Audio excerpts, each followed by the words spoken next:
Welcome to the Mets Pod presented by Tri-State Cadillac. On today's show, we discuss Billy Eppler's resignation, what David Stearns will do next, including the managerial search, and everything else currently surrounding the team. As always, we close out the show answering your mailbag questions. So subscribe to the Mets Pod at Apple Podcasts, Spotify. You can watch on SNY's YouTube channel or wherever you get your shows.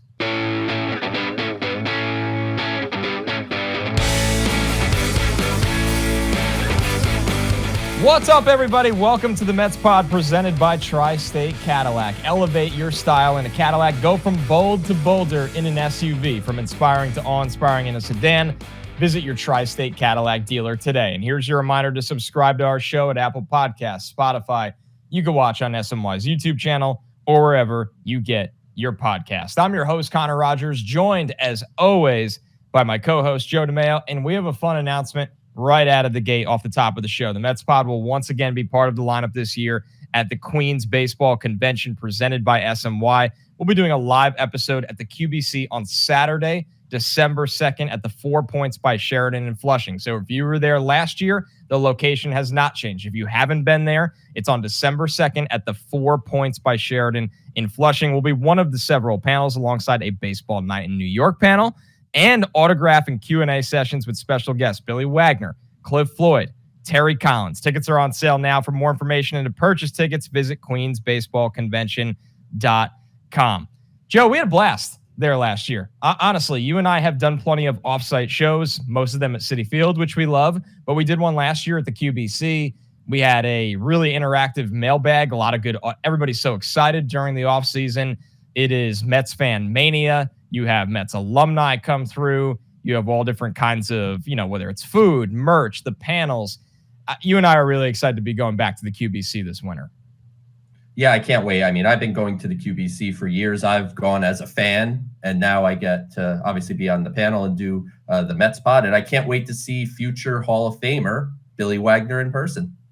Yeah, that'll be a really, really cool one. Cliff Floyd, who does such a good job on air, and Terry Collins, who is, pretty much a legend himself for a lot of reasons in Mets history. And Terry obviously does plenty of stuff with SNY already, so we're used to seeing him talk about the team. Let's jump right into everything current with our New York Mets. And Joe, it always amazes me when you and I hang up the microphones for 6-7 days and everything that can get jammed into that short period of time. So let's just start with the biggest elephant in the room. Billy Eppler out. I think a massive surprise, not just for us. You and I literally have a clip on the internet from a couple days ago saying, here's what Billy Eppler will do working under David Stearns. But let's be real. The entire industry was shocked by this. It feels like maybe even the Mets were shocked by this. What are just your initial thoughts on this? How big or little of an impact it has? And if you want to go there, any of your thoughts of why we got here with Eppler leaving the team? I would say unexpected would be a great term to use. And SNY's Andy Martino even had reported, this is not something where David Stearns and Billy Eppler were like, yeah, we're going to work together. We can't wait. But behind closed doors, David Stearns was like, just give me a couple days and I'm going to get this guy out of here. They were meeting, they were making lists of, who to keep in the organization, who are targets to bring in to add to the infrastructure, managerial candidates. Andy even reported that David Stearns told Billy Eppler that he could keep the bigger office and he would take a smaller office, and it didn't bother him. So clearly, he was prepared to work with Billy Eppler. But the allegations came about with the Phantom IL, and we'll talk more about that. But it was definitely a shock out of nowhere to just see those tweets come through and everything that Billy Eppler resigned when he was sitting front row at David Stearns' press conference a couple days earlier. We've heard from Steve Cohen, we've heard from Billy Eppler over the last few months that Billy knew when he took this job that he was going to have to work under a president of baseball operations at some point in time. And it is a loss. I know a lot of fans do not like Billy Eppler. They roll their eyes probably when I say it's a loss, but I think he provided value here, and I think he would have provided quite a bit of value in David Stearns' transition into this role. While David Stearns certainly is going to oversee everything that happens, Billy Eppler could have taken some of the day-to-day tasks. He could have taken some of the things that David Stearns doesn't really want to deal with while he's putting like the new Mets organization together. And now that's out the door. And, we could talk about, I'm sure there's a mailbag about this, but we could talk about the presence in Japan, which we've always said was a factor with Eppler. But yeah, big surprise and a loss for the Mets organization, in my opinion. Yeah, it is. There's no way around it. I mean, we're not going to sit here last week and tell you that, that, hey, we're excited that Eppler's staying on and there is a role for him. I think Stearns will identify what he's good at and maybe where he needs some, supplementing. And then the next week tell you because Eppler left that everything, everything's perfect. Now, the most important thing of this offseason and maybe for the next decade is that David Stearns is running the New York Mets baseball operation. So that's number one. And there's not really a close 2, 3, 4, or 5. But Eppler still falls on the order of guys that could have helped be a part of the solution. Now, when you look at this, the Mets are in such an interesting situation, Joe, that Stearns is going to try to bring in a lot of front office talent.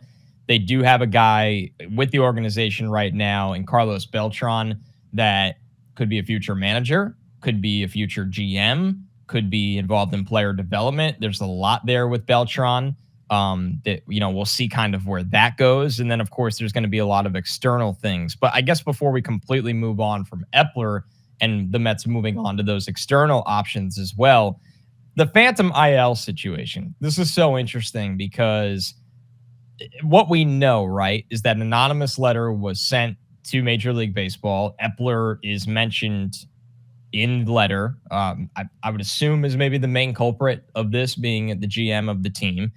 And that Eppler, obviously shortly after all of this comes out, Eppler resigns from the team. And it doesn't seem like Steve Cohen is a main target of this. It's a interesting thing to me because if you follow any baseball, you know that every team does this, right? It's the fact that an anonymous letter was sent to Major League Baseball that they have to investigate. They can't just turn away an anonymous letter because they think it's a minor problem within. It's really a problem, probably more so baseball wide and a loophole in the game. How much are you really buying, Joe, that this Phantom IL investigation is a majority reason that Eppler is out? Or do you think there's a part of this that, hey, maybe Eppler had a change of heart and he doesn't want to work under Stearns and this is his one more shot to go have some power elsewhere? Or maybe there's, like all else things, there's just a lot of stuff that we don't know, whether it's with this investigation or an entirely separate vacuum of just Eppler. I think there has to be more to come. I don't think Billy Eppler had a change of heart in 2 days. That would be kind of jarring. Yeah. It would be weird. And David Stearns offered him the bigger office, like I said. So if that's the case, you're walking away from the bigger place to sit. Like that'd be a ballsy move, I would say. But really, I think it has to be more. Like you said, Connor, Phantom IL is something that people joke about on Twitter all the time. Bunch of teams do it. It's one of those things that MLB has wanted to crack down on this for quite some time.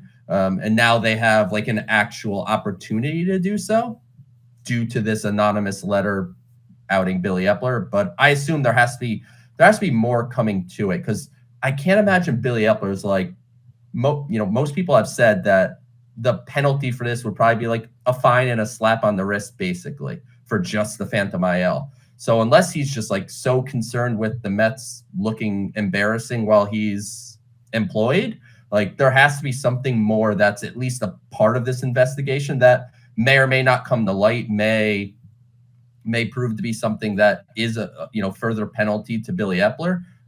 That's the only reason I could see that he would have actually stepped down. So I guess we'll see what else is to come and what the penalties are, because MLB certainly has history of making an example of something that they want to do. So keep an eye on what's going on penalty wise, and then what else may come out regarding Billy Eppler.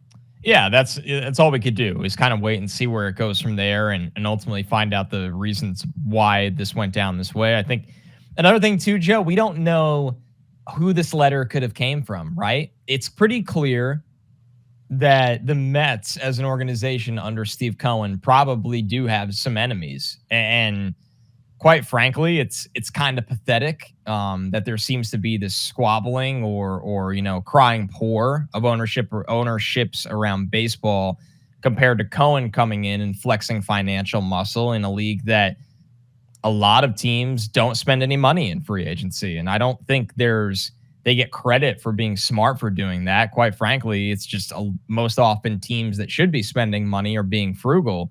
And these owners often have the money. So wherever you stand on that, I think it's pretty clear that something like this being highlighted and illuminated also shows the target on the Mets' back in this era in a different way. And I don't think it's wildly impactful, right? It feels like a very small thing. You kind of even hinted at that, Joe, but I think it still stands to be very true watching all this.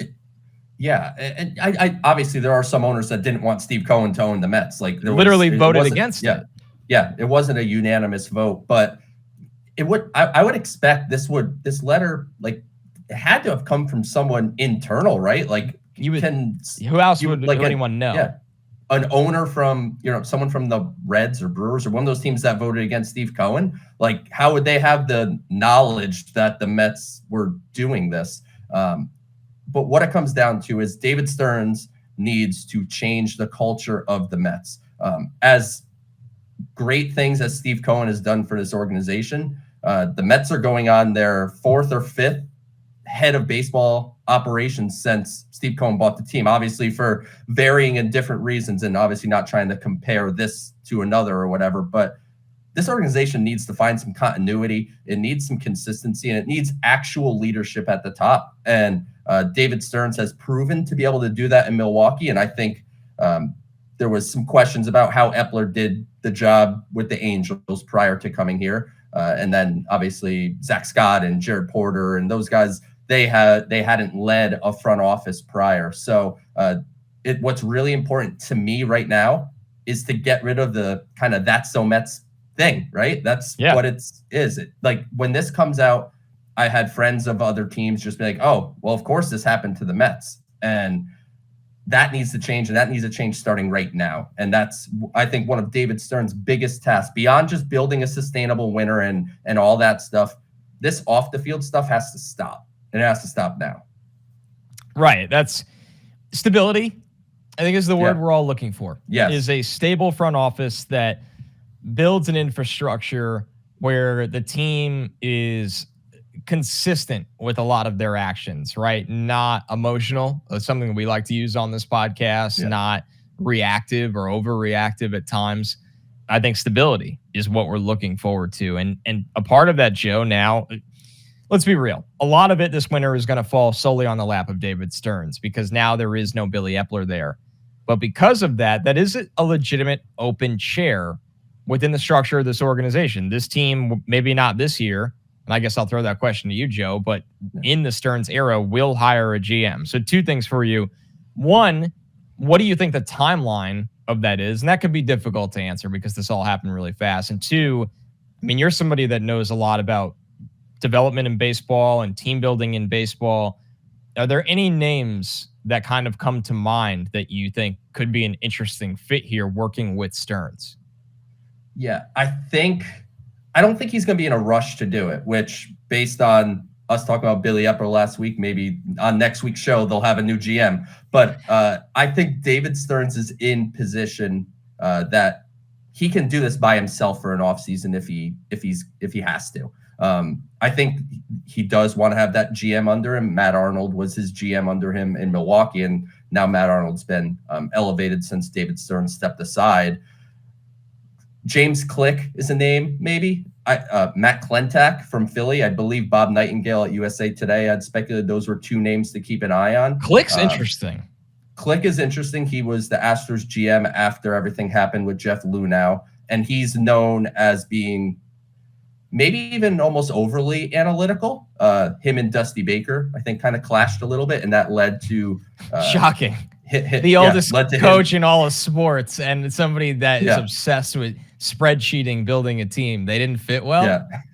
Yeah, it didn't exactly mesh, I guess, not surprisingly. But those are a couple names. I would imagine that the general manager whether that's this offseason or next offseason, I think you'll see David Stearns, and maybe like not the same as what he's looking for in a manager. I think he might want someone with legitimate experience to be his GM. So that way it's someone that he could hand the day-to-day task to, and however he wants to distribute the responsibilities. That way it's someone that can handle that because they've been there and done that before. So I think those are a couple names that obviously have been bandied about, and I'm sure we'll hear more over the next month and a half. And maybe it's something that David Stearns announces at a managerial press conference or a press conference for a player, that it's something that is a next year thing. So I don't think he has to rush, because he's more than capable of doing the job on his own. But certainly that's a position that will be filled at some point in time. All right, let's get into the manager search, because I think that's a little bit more urgent. I mean, Joe, the reality is everything we hear is Craig Counsell, to the point where I think the Brewers are, as an organization, are probably feeling that a little bit. The man is going to be the very rare, highly coveted free agent manager in baseball. This is not a territory that's very popular. Usually when a guy plays out his contract as a coach in most sports, but especially baseball, they just let him go. Like, it's just over. That's it. And with Counsell, he is somebody that is widely respected, viewed as one of the better managers in the National League. This is something that I wouldn't be shocked if we were done recording this pod, and by the time we record the next one, we're saying, hey, here's what to know about Craig Counsell, your new manager of the Mets.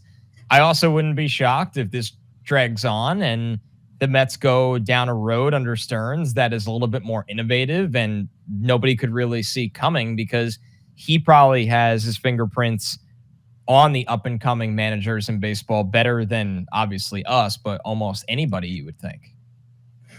So I believe Craig Counsell's contract expires on October 31st. Okay, so we're going to be waiting a little longer than that. It would be weird if they make him wait that out to talk teams, but the Brewers have done that before. Yeah. So it depends on the structure of the contract. Like, we didn't know until David Stearns started talking to the Mets that he was allowed, even though his contract didn't expire for a month and a half, that he was able to talk. But the talk is Craig Counsell, and there's no mention of any other possible candidates, which to me says the Mets think they're getting Craig Counsell. And Matt Arnold had a press conference earlier on Tuesday in Milwaukee. And I wouldn't say he sounded confident about Craig Counsell. He said, obviously, he's their top priority. They want him back. He said multiple times in there, Craig needs to decide what's best for him and his family. He also dropped the line that they have no doubt that they'll have a manager next year, which is a good sign for Milwaukee, if we're being honest. But I think at this point, I'd love to speculate some names. Like you mentioned, Carlos Beltran, maybe he gets a look. But until I hear the Mets want to interview somebody, I'm just going to assume they're waiting for Craig Counsell like they waited for David Stearns. There wasn't another president of baseball operations interview. Steve Cohen said that at Stearns' press conference when they asked, he was like, no, that was it. So maybe they know what's going on with Counsell. Obviously Stearns and him have worked together for a long time. And even if it's maybe not definitive, I'm sure they've had discussions about their future when they were both gainfully employed in Milwaukee. And maybe he knows Counsell says, I want to win a World Series for my legacy. And if you look at Milwaukee, David Stearns is no longer there to kind of run the ship with the mid-level payroll. Woodruff, Burns, Adames, those guys are all free agents, I believe, after next year. I think all three, or at least two of the three. So that's their core that they're not going to be able to keep from a financial perspective. So does Craig Counsell look at it like, I could go back to Milwaukee and, I'll be with my family, I'll be local, all that stuff that does matter. But is it moving into a retool after 2024? And that may be contrary to what Counsell wants. And he looks at the Mets as an opportunity of, okay, 2024 may be an okay year, a solid, like a non-World Series type of season, but they're building with David Stearns, who I know can build a team and Steve Cohen's money, who can make Craig Counsell the highest paid manager in baseball if he wants to, maybe he looks at the Mets as an opportunity of, this is going to be my chance to win a World Series.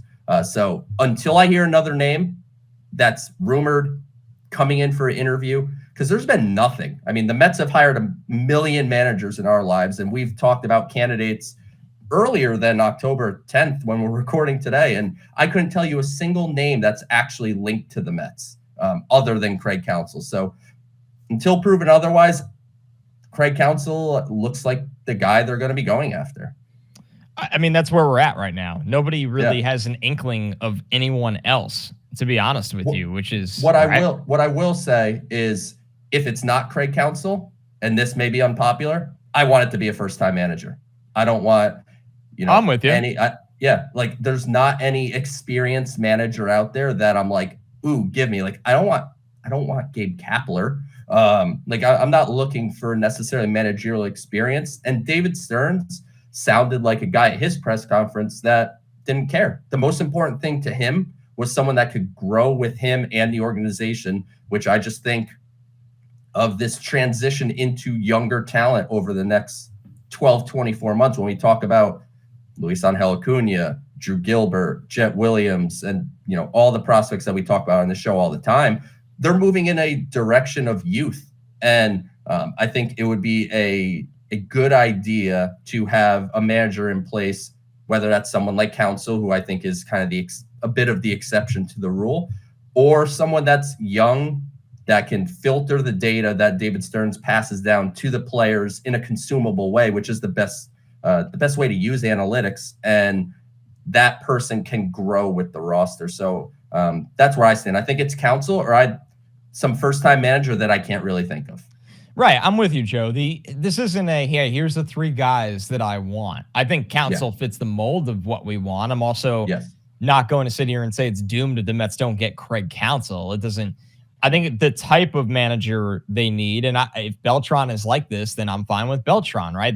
Beltran works for the organization. They have a pretty good idea of what Beltran is. David Stearns will have plenty of opportunity to get to know Beltran now that he's in the door. You said it best. This is a different, and we've talked about this, this is a different timeline than the last time the Mets were hiring a manager. The last time the Mets were hiring a manager, they signed a ton of Band-Aid deals at really high annual value, but very short-term length of star veteran players that they were going to try to make some noise in a 2-year window, maybe 3. And obviously the bottom fell out from under them, so the window actually got cut off a year. It worked out great year one, went over 100 games. They disappointed in the playoffs. It's kind of how the sport goes sometimes. If you're not hot at the right time, your season ends.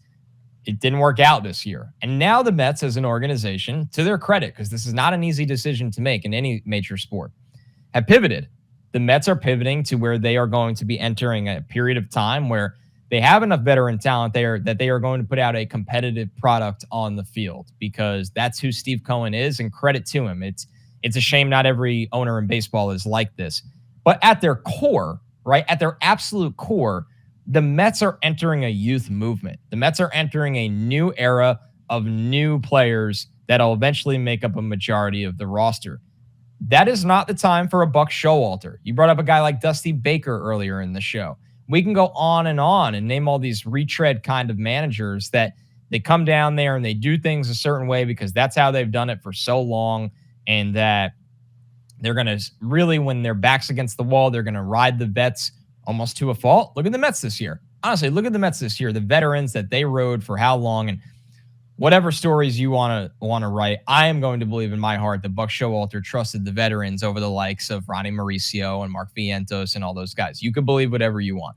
So when it comes down to it, you nailed it, Joe. What we want as a manager is somebody that is working and seeing eye to eye and being hand in hand with David Stearns. And that is going to be a balance of analytics. That is going to be a balance of player development. And that is going to be a balance of player relations. And all three of those things have not been merged with the New York Mets organization as far as I can remember. And now it's time to merge all of those things, because you are going to have the balance of, okay, you have guys that you don't really have to manage, right? Francisco Lindor, guys like that, Pete Alonso. But you are going to have some young players that their heads are going to be spinning when they get up here. We saw it with Brett Beatty last year. The kid's head was absolutely spinning most of the time. You're going to have Acuna up here, Drew Gilbert, on and on. All of these names that Francisco Alvarez's development really, really matters here. Alvarez is the type of player that you're like, hey, he's just so good, leave him alone, figure it out. Like, no, you need a coach to lead him along as well, considering, how talented he is, that it's a little different than most players, but that's take what they the need. Next level. Yeah, exactly. Don't be content with, 25 home runs, great rookie season. He's 21. He's better behind the plate than we thought. No, Francisco Alvarez has a chance to be the best catcher in baseball, the best power threat at the position in baseball, one of the best arms behind the plate in baseball. Like, maximize that. And that is what the Mets need right now. And for those that were upset that they moved on from Buck, that time is over. Now you need somebody that is going in the direction that the organization is going in. And I have full confidence David Stearns is going to find that guy. That's why he's paid the big bucks. That's why he's here for a long time. And that's why it took, years and years to make sure they got this guy in the building. Yeah, I mean, if you're not confident right now in David Stearns, sports are not for you. Yeah. Well, I don't know when you're going to be confident. Obviously, he has to prove it. So I understand that side of things because people are always going to be doubting in the New York market. I get it. But David Stearns is not just regarded by people like Connor and I, but people in baseball as one of the very best to do his job in the sport.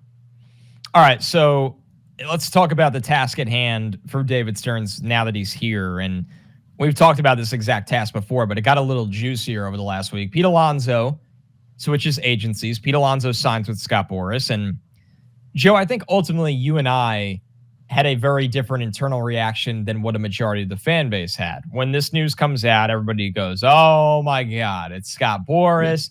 Pete's going to free agency. We're never going to be able to get a deal done. In the back of my head, I look at this and go, I will never, the Mets have clearly tried to extend Pete Alonso over at least the last year, maybe longer. He is their most impactful player. He is a homegrown talent. He is very involved with this city and with this organization. He's a fan favorite. He fits the mold of what you need in today's game, and that's immense power. And he's not a player that the Mets can replace on the roster. For whatever reason, the Mets and Pete Alonso's camp, from what we can read, right, and gauge and feel and not feel, have never been close. Been close. There's never been the side sat down and Pete wants to play out his there's never been reports of, it just doesn't feel like there's any communication or anything on the same stratosphere. The Mets have had successful communication and negotiations in this Steve Cohen era with Scott Boras. Like, I almost feel like, Joe, when I read this news and I saw the reaction, that the Mets fan, rightfully so, is scarred from the Wilpon era where the Boras relations were always kind of like, man, we're not going to be able to play with the big boys, and that's the Scott Boras represented players, or we're not going to be as confident. I think with the relationship that Steve Cohen personally has with Boras and the Mets organization having financial muscle, am I correct? I think this is good news that Pete Alonso has switched agencies.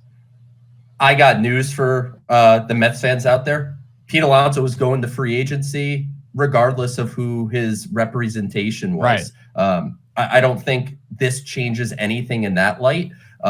And I'm with you, Connor. And I tweeted this when the news came out. I said, this ain't a bad thing. And got eviscerated a little bit on the old X/Twitter. But I understand where people are coming from. And I think, Connor, to your point, it is a lot to do with the previous ownership and how I remember every winter meetings, Scott Boras would have a new way to make fun of the Mets and how they're not shopping in the meat aisle or whatever. I'll never forget. Whatever the bargain aisle and whatever. Like he took his opportunity to go after the Mets all the time. And now Steve Cohen is having a drink and saying, how's $300 million to Carlos Correa sound?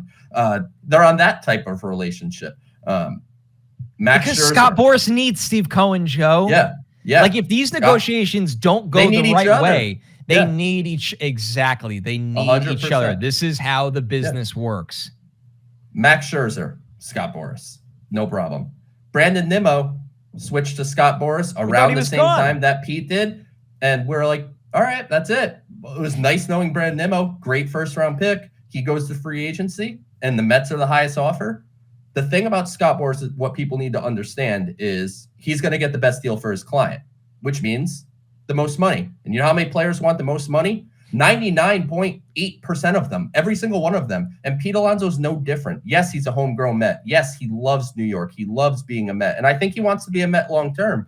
But that doesn't mean he owes the Mets any kind of hometown discount where he should take less than what he thinks he's worth.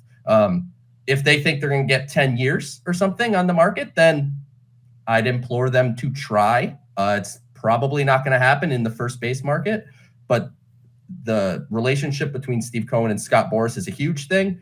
And the fact that Steve Cohen can say, all right, you want to go to free agency? That's fine.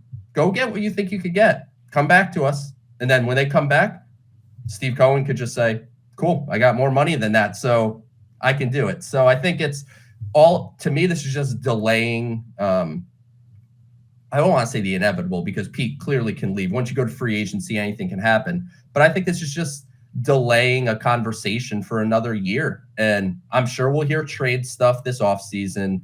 Those rumors are going to come about. David Stearns, I'm sure, will do his due diligence and take calls. But he's been very open that he expects Pete to be the opening day first baseman. I do too. You do. You've said it on the show. And I think we'll play out 2024 and he'll go to free agency and Scott Boras will try to do what's best for Pete, and the Mets have the money to outbid anyone they want to keep Pete Alonso. And I would implore that the Mets do that.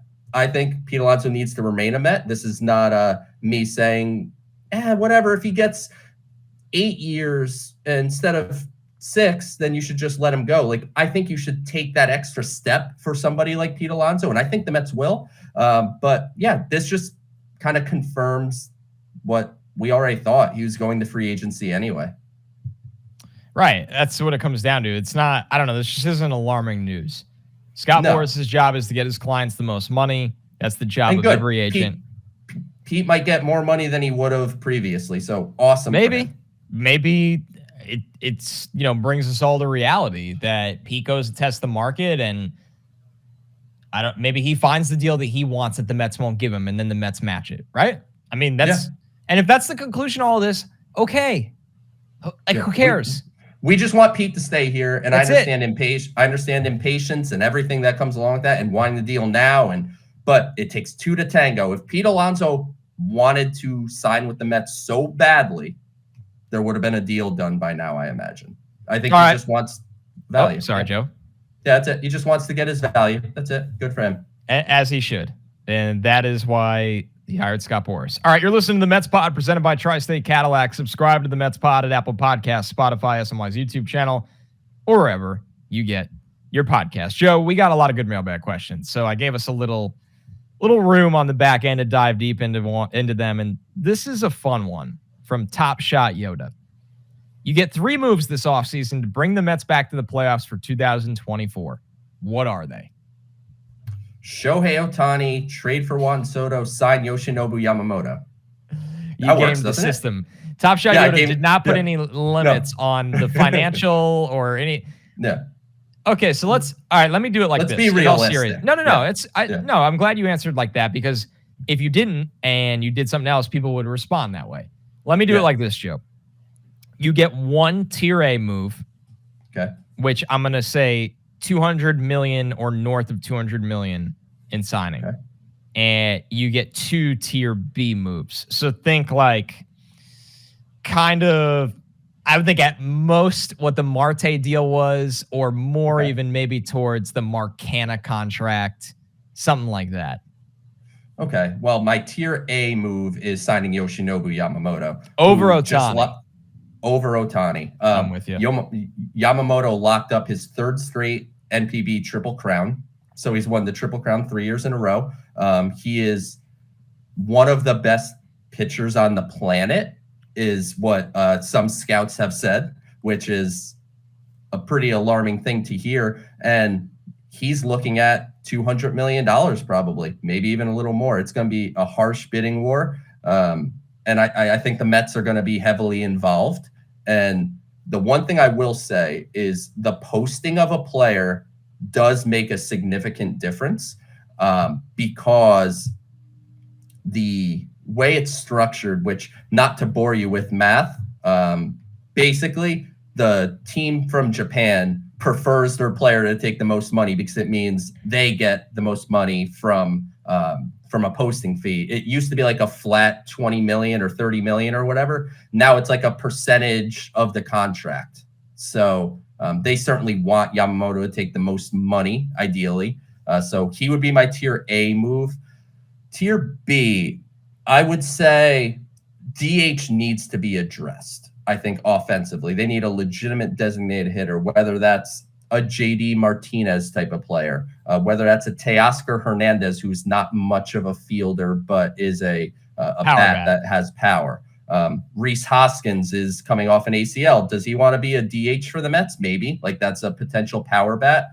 And then let's think, who's a mid-level starting pitcher that's a Jordan Montgomery. I would say Montgomery's always that's the a guy. Connor guy. Someone of that ilk, like a quality number 3 type of guy. Because you look at Yamamoto as a potential 1. If you're giving $200 million, you think he's possibly an ace. Kodai Senga has proven to be more than we estimated, and we were optimistic about Senga. He's proven more since he's come over. Jose Quintana, I think, is reliable. And then back end, you have some competition internally, or you could do like a short-term deal. And obviously you want to add bullpen arms, but like for top 3, I'd say 2 legitimate starting pitchers and a DH for the lineup. I mean, I align with all that. I think Hoskins is fascinating to me, right? Because Philadelphia has spent a lot of money over the years. The Trey Turner deal. I mean, God, it's their whole they basically bought their whole lineup when you really look at it. I know they drafted Stott, and he was a really nice pick, and Bohm, but a lot of the star power in that lineup is all free agency paid for. And listen, we're Mets fans. We don't care. Good for them. Yeah. I just wonder, can you swipe Rhys Hoskins? They did it to us. You may not be able to, but DH, there's always a number. Yeah. There's always a number. And listen, it's not going to ever make up for losing Zach Wheeler to the Phillies. But Hoskins is an interesting sneaky fit for a couple of reasons, right? Depending where the money is at. You get a DH, so you add 30 home runs, let's call it, to your lineup. 25 to 30 home runs to your lineup from the DH spot.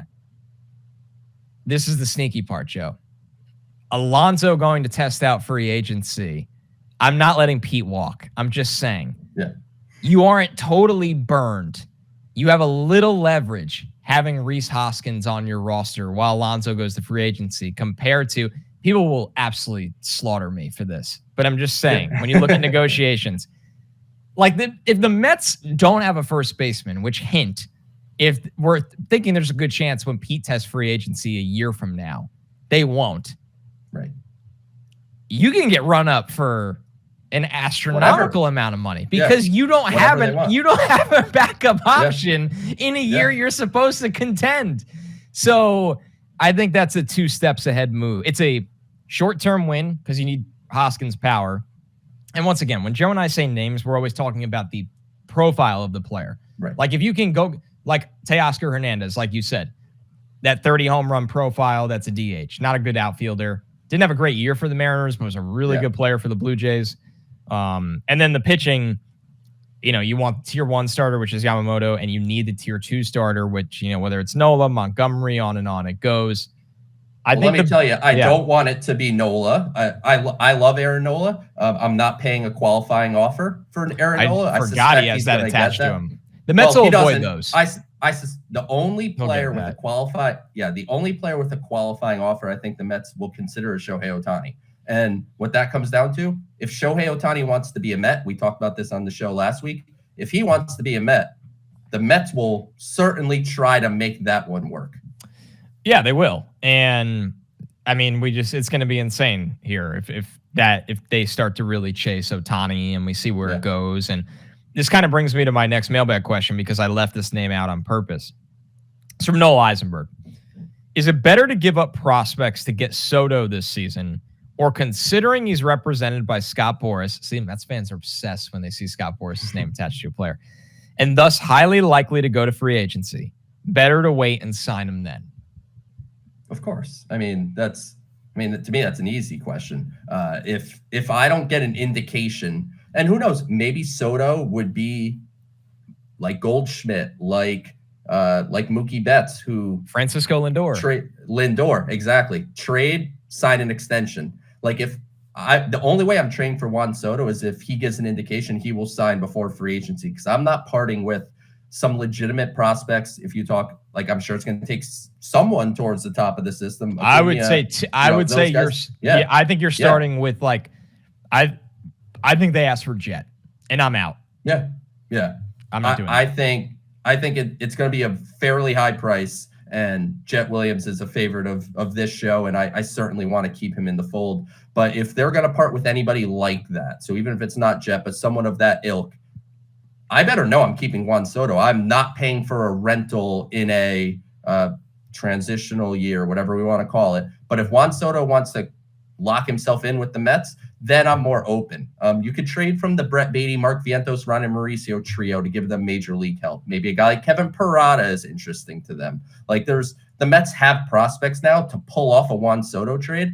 But all things being equal, if you tell me I can keep my prospects and have Juan Soto in 12 months, or get rid of my prospects and have Juan Soto in 2 months, I personally am almost always going to go with I can wait a year.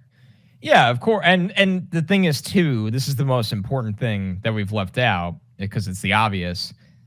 Juan Soto is going to be, so he turns 25 at the end of this month. So Juan Soto's first year after, like, as a free agent signing, he is 26 the entire year. The entire year. So you're telling me the first, 5 years of Soto's free agency contract, not trade, not the 6th year, 5 years, he's in his legitimate prime. Like, everything's good, like, not even going the other way. It's just, I think when you look at it from that perspective with Soto, you can be patient. Unlike, Ohtani's a good example, right? Ohtani's a little different now and he already got hurt, so this is a little hindsight, but also not. Ohtani is a 29-year-old free agent. If you give Ohtani a 10-year deal, and the way his body is unfortunately been at times, and you're expecting Ohtani to be a frontline starter and a 40 home run player, you might get that for 3 of the 10 years. Yeah. People might think I'm nuts, but I want Ohtani, but I'm buying Ohtani, the power hitter, for half the contract. This is the difference of being 26 and 29. I'll say this. Nobody could say with a straight face they're confident Ohtani will ever be a frontline starter again. Second Tommy John surgeries do not have the same success rate. With that said, I think Shohei Ohtani is going to hit for a real long time, and being a DH only, I think, helps a little bit with that. But if he's a DH and a reliever, or pitching flames out, no matter how good of a hitter you are, that value will eventually be a negative. But it'll be really sick to have Shohei Ohtani. So let's just, I guess. Yeah, I mean, let's be real. Like, we'll absolutely we'll celebrate it. Yeah. If you've listened to the show long enough, or if this is your first episode of the Mets Pod you've ever listened to, Joe and I really know how to unpack things from this is going to be sick right now perspective. And then there's also the time where we magically put ourselves in David Stearns' chair and think, like, how would I look at this from a 7-year outlook? And how am I going to look at this when I'm 42 years old? Like, how am I going to feel about Shohei Ohtani? Right. So that is the difference of how we do things on the show at times. Yeah. And I think it's a fair way to be. All right. This one, a little more of an open question, not just Mets, from, of course, Clay Senator. Always sends us good stuff. He said, thoughts on the playoff format and whether they should reseed. Personally, after a 162-game season, I think the higher seeds should be afforded as many advantages as possible, including reseeding. I'd like to see the wild card round be best of 5 as well. What do you guys think? Reseed after the wild card, everything else is fine, and people are complaining because the good teams aren't winning. Guess what? That's how the world works. It's playoffs. You win playoff baseball. In football, teams have a bye and lose the week after. You know what? Everyone's talking about efficiency and all this stuff nowadays in baseball. Well, guess what? Be efficient and figure out how to use the 5 to 6 days or whatever it is that you're off between the end of the season and actually playing a playoff game. Like, that's on the teams. I don't feel bad for them. And guess what? No. It's good for baseball when you see a team like the Diamondbacks step up against the Dodgers. That's good for baseball. It's not bad for baseball, but I do totally agree with the reseeding. I think that would be very fair. And I'm pretty sure that's what football does, right? Like the one seed will always face the worst remaining seed. Like that's how it should be. That would be the one change I'd make. I like wild card best of 3. Because if you do best of 5, then you're really doing the teams that get a bye. Yeah, you're taxing the pitching 1, and then the teams that are on the bye, you're adding potentially another 3 days and then another travel day. Like now you're giving them almost 2 weeks off. That's a little bit of a stretch. But to me, I think the playoff format's fine the way it is, except for the reseeding. That's my take. I think they got it right now. They finally got it right. Where I agree with the reseeding. I think it's a little different than the actual format in question as a whole. I think the amount of games are right. I think the amount of teams are right. I think the format is, if we are constantly battling to help out the higher end seeds, that's crybaby. Go back to 1942, and win the Braves faced the Braves faced the Orioles in the World Series. Don't have playoffs. Just go ahead and just have the best from one league face the best. From that's basically what World Series. Yeah. In a nutshell, that is kind of what we're, not you and I, because we don't care. Yeah.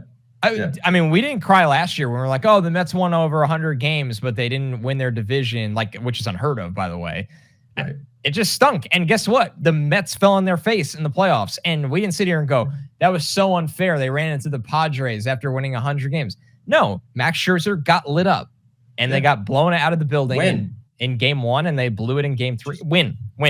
It's just... That's the game. It's and every team knows what the format is going into the year. It's not like, oh, they didn't have a third starter for this game. Like, welcome to sports. It's a war of attrition. And guess what? Time anyway. Team like Atlanta and the Dodgers, they did this last year. So this is their second go at doing it. So they should be very aware of how this works. I do think the regular season should be 150 games. That's my one thing. I think it goes a little I think we just go a little bit too far, but that's a very nitpicky thing. Very nitpicky thing. So, all right, this is the Mets Pod presented by Tri-State Cadillac. Elevate your style in a Cadillac. Go from bold to bolder in an SUV, from inspiring to awe-inspiring in a sedan. Visit your Tri-State Cadillac dealer today. And remember to subscribe to the show at Apple Podcasts, Spotify, SNY's YouTube channel, or wherever you get your podcast. Joe and I will be here all offseason. We are talking about potential signings, trades, hirings. We are on top of every bit of Mets news every single week. So we appreciate everybody sticking with us after the regular season ends. That's it for us. Thanks so much, everybody. We'll catch you next week.